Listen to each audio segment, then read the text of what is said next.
So some of you that follow me on social media know that this past week I got the opportunity to fly in an F16 fighter jet. Yeah, it was pretty cool. If you want to go check it out, go see. I posted some clips on my Instagram account, and I wasn't expecting it at all. I actually shared this as a bucket list item in our Dream Again series back in July, where I was making the point that there is a tension whenever you have dreams of, do you put stuff on the list that you know can't happen? And really the only one on my list that I didn't think there was absolutely no possibility of happening was this one. And I had that dream because I actually spent 7 years in Colorado Springs. I actually taught a religion class at the Air Force Academy. And I know the military, and I know the Air Force especially, and I've always just especially loved those Thunderbirds and those F-16. So I had it on my list. Well, several years ago, they stopped what they call civilian rides, or these incentive rides. They stopped the program pretty much entirely. In fact, in many cases, not even senators or congressmen, people like that can get on these rides. And so I knew it was completely impossible, but I wanted to keep the dream on there. Well, there was the colonel, the vice wing commander of the Air National Guard base here in Birmingham, which actually they have a refueling tankers, these KC-135 refueling planes right here. There's 8 of them that stay parked right here at Birmingham. 7 of them are getting deployed for different reasons. One of them, if you ever go to the airport, you'll notice one of them's always faced west, toward the downtown, and it is at the beckoning call of the president, or if there's a 9/11 again, it goes in the air to refuel fighter jets as they're protecting our country. So this Colonel Grant and Colonel Allison Miller, who both are members of our church, go to River Chase, were hearing this message and said, you know what, they said to each other, let's work on this. Let's see if we can make this happen. They took it all the way to the Pentagon and to vet me through. Y'all, I passed the Pentagon. Come on, get you some of that. Right. So if you ever wondered if your pastor is safe, anyway. So they had a vet. I didn't even know this was going on. So for about 4 months, they're vetting me through, trying to get approval, pushed it through. They got the yes right around Christmas time. And so between our Christmas services, they surprised me and came to me and said, hey, we've got a Christmas gift for you. You're getting this ride. I'm like, wow, this is great. So then I had to pass a medical exam to be safe to fly. Passed that, praise the Lord. And then on just this past week, I got this opportunity to fly in this fighter jet. And so I went early. I had to be there at 9 o'clock down in Montgomery at the 100th Fighter Squadron down there in the 187th Fighter Wing there that does all this training. And then another member of our church who goes to our Auburn campus, Lieutenant Colonel Ed Casey, his call name is Pinto, everybody. And he actually flew with the Thunderbirds. He actually has flown combat missions, even recently been deployed 3 times over to Afghanistan, and has dropped payloads on the enemies, and just a real hero. And he goes to our Auburn campus, and well, he ended up being my pilot. So I get trained all morning, and most of it's ejection seat training, just want you to know. And because I had the power to end that flight. I mean, it was right there between my legs. Just, whoo, we'll see you later. He says, look, if I get knocked out, it's your job to save us. You gotta straighten up the plane.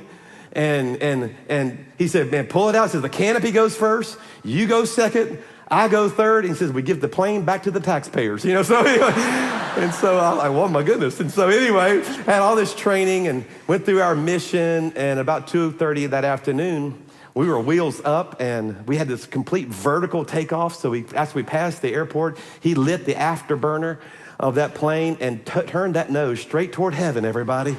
And we went to 18,000 feet in about 12 seconds. Had about 6 Gs. If you saw the video, I'm breathing heavy, but it's not because I'm hyperventilating. They told me to do that so that I didn't pass out, which I did not want to do. Got this G suit squeezing my legs and pushing the blood back up to my heart, and I was having the time. He said, how you doing? I said, I'm having the time of my life. You kidding? And we leveled out, and we did end up doing about 13 different maneuvers, these barrel rolls and these pulls. The last one was this 9G pull where he turned it sideways and then just yanked back on that stick. And man, it'd be like 1,700 pounds on my body, and it was unbelievable. I just had the time. I even flew it for about 10 minutes, everybody. I barrel rolled this thing. He said, go ahead. First I went, boom, I was so scared. He goes, man, hit it. Turn it. He said, you cannot wreck this plane. I'm like, all right, bah.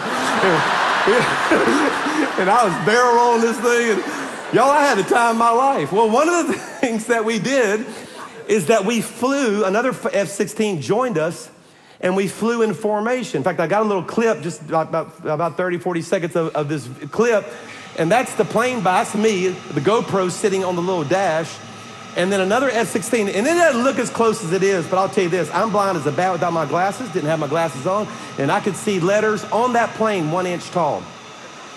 That's how close it is. And so they fly in formation, and the one that is the wing plane has to just follow a reference point on the lead plane. We were the lead plane at this point. You can see the horizon leaning. That means we're going sideways right now and actually pulling a couple of G's right now. We just did a few maneuvers, and then he's going to take off. Watch the flare that comes out of him right here. He peels off. Wow, there he goes. And watch the flare fly across. Bam, there it is. So anyway, had the best time ever, but I learned something. You know, God always teaches me stuff through stuff like that. The commitment that it took for those two to fly together. Because I asked him, we were in the air, and I was saying, did y'all go over what we were going to do? Like, we're going to go left first, then right, and then up, and then... He said, no. I said, well, how do you know what to do? He goes, I watch one little fixed point on that plane, and when he moves, I move with it. I stay close to that reference point, completely committed. In fact, only one time in history did the Thunderbirds, the lead plane actually got out of control, and he dumped it in the ocean, and all of them went with him. Because you completely ignore, listen to this, you completely ignore every other circumstance. You stay that committed to that lead. By the way, I left there. I've always been a patriot, and I've deeply, deeply, deeply loved my country. But man, America, baby. I mean, more so than ever before. You know what I'm saying, everybody?